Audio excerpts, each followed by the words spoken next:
Ada dua jenis harga di dunia ini. Satu yang namanya price taker, dua yang namanya price maker. Ada pengambil harga dan ikut pada harga yang telah diatur, dan ada pembuat harga. Pertanyaannya sekarang, harga minyak di dunia ini, di mana Indonesia adalah juga negara produsen dari minyak tersebut. Harga koper, tembaga, harga batu bara, di mana Indonesia adalah penghasil komoditas tersebut. Nilainya triliunan, bahkan ratusan triliunan per tahunnya nilai transaksinya. Lalu, apakah kita yang menentukan harga atau pasar? Siapa sih sebenarnya pasar itu? Siapakah price maker itu? Siapakah penentu harga itu? Jadi sendiri berdasarkan demand dan supply, atau ada yang mengatur dengan mengatasnamakan pasar dalam tanda petik? Adakah sebuah lembaga yang bermain? Adakah sebuah korporasi yang mengendalikan? Atau adakah sebuah negara sebenarnya yang mengaturnya? Siapa mereka? Bagaimana mengaturnya? Kenapa kita bangsa Indonesia bisa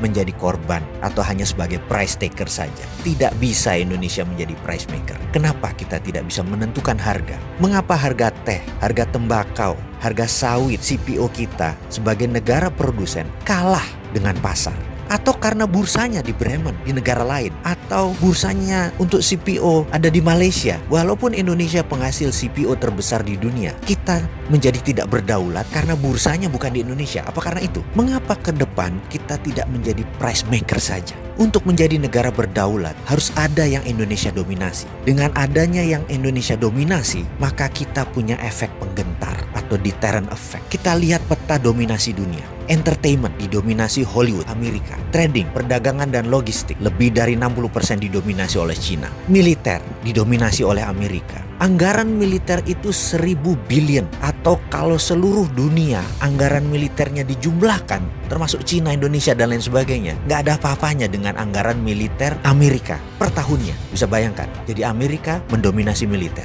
Teknologi informasi masih didominasi Amerika. Kosmetik kecantikan didominasi oleh Korea Selatan. Keuangan masih didominasi oleh Wall Street, Amerika. Minyak BBM, fisiknya mungkin di Timur Tengah, tapi Amerika masih mendominasi. Lalu, apa yang Indonesia bisa dominasi ke depan? Kita ini punya keunggulan geografi. Sumber mineral kita semua ada. Lahan yang subur, kita memiliki air. Lebih dari 95% wilayah Indonesia mengandung air, H2O. Matahari kita, lebih dari 99% wilayah Indonesia terpapar matahari. Pupuk dari barisan gunung vulkanik itu berjajar di 80% wilayah Indonesia. Dan kita memiliki jalur laut yang dilintasi kapal niaga, yang nilainya per tahunnya juga sangat besar. Lalu dengan kekuatan itu, apa yang kita bisa dominasi? Atau kita mulai dengan mendominasi bursa ikan. Kita ingin menentukan harga ikan dori, ikan tuna, dan lain sebagainya. Mengapa bursanya tidak di negara Indonesia, di negara archipelago ini? Kenapa kita nggak buat bursa ikan